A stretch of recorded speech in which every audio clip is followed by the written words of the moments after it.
Hello guys, ayan patuloy tayo sa paggawa natin ng bakod dito guys, ano.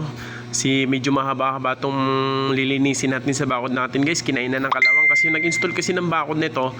Hindi na nila pininturahan. Dapat kasi nung pag-install pa lang nito, may kasama na dapat na pintura to guys, para hindi siya magiging ganyan na puno na siya ng kalawang. So ngayon nahihirapan tayo guys magtanggal ng kalawang at magpintura kasi may mga cyclone wire na siya, no. So dito sa kabilang side sa labas medyo mabilis kasi plain lang siya, pwede siyang i-roller, mabilis sa pinturahan. Pagdating dun sa loob, yun mahirap kasi may mga cyclone wire, so dinudukot-dukot mo siya, no. Busang-sang lagi yung ano natin guys, yung brush natin, yung paintbrush busang-sang lagi, no. At saka ano, laging tapon yung mga paintbrush natin kasi busang-sang kasi may mga cyclone wire. So ano, sinusud-sud natin, no. Dinidi natin yung ano, yung brush para pumasok lang sa loob. So ayun guys, ang ginagawa natin ngayon is nagtatanggal na naman din ng kalawang guys, no. Ini-steel brush muna natin siya bago natin siya nilalagyan ng torko guys, you know. Yung torko, yung pampatanggal ng kalawang, ano, yun. Para sa muriatic acid guys, so maingat din kayo sa paggamit to kasi makati sa balat pag natalsikan kayo. Ayan, wala akong gloves guys. Ganyan yung mata, dapat nakasalamin guys. Ingatan yung mga mata nyo pag nagtorko kayo kasi masakit sa mata yun, baka mabulag pa, no. So ingatan lagi. Kung sakaling matalsikan mo yung mata nyo, ay siguraduhin banlawan ka agad ng tubig, you know? Ibanlawan ng tubig. So ayan guys, you know? So medyo mabilis din dito sa labas guys, yung sa loob yung medyo matagal.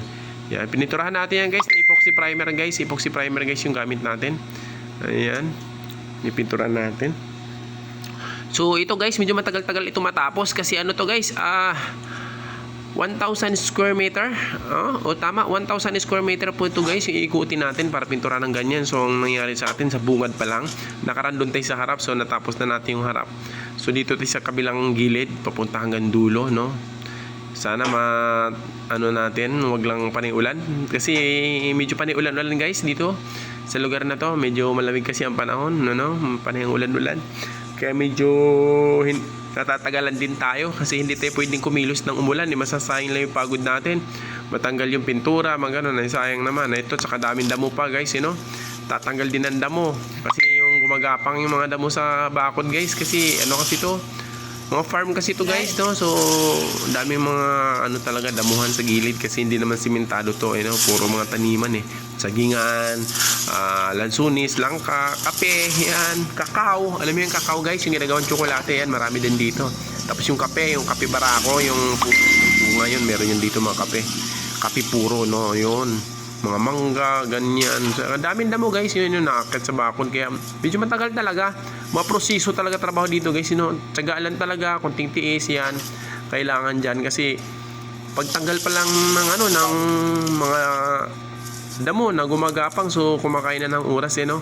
Pagtanggal ng kalawang, kumakain ng oras. Tapos yung ano pa, paglagay ng torko, yung pantanggal ng kalawang, so ganoon, medyo matagal talaga maproseso, no. Na kung dati lang sana nung nag-install ng bakod nito, kung inano na to, pininturahan na nila to, dapat hindi na mahirapan sa ganoon. So ano na lang dapat yan, yung palop na lang ng pintura, ganoon. So wala tayong choice kasi andyan na yan ayan, so kailangan nating tapusin, ayun, no. So linis-linis, ganyan, pintura. So, ganun talaga ang buhay, yun, no? So, sipag at syaga lang para mayroon tayong lalagain. Ayun, so, hanggang dito na lang guys. At medyo mahaba pa yung oras natin. Marami pa to, hindi pa matapos. Matagal pa pagsasama natin. So, hanggang dito na lang. Sa mga hindi pa nakasubscribe dyan guys, ayun, subscribe na kayo. Paki-like, comment, tapos paki-hit na rin po ng notification bell para update kayo lagi sa ating mga video. Ayan, so hanggang dito na lang guys. Enjoy po guys, and God bless you all. Ayan, hanggang dito na lang. Bye-bye.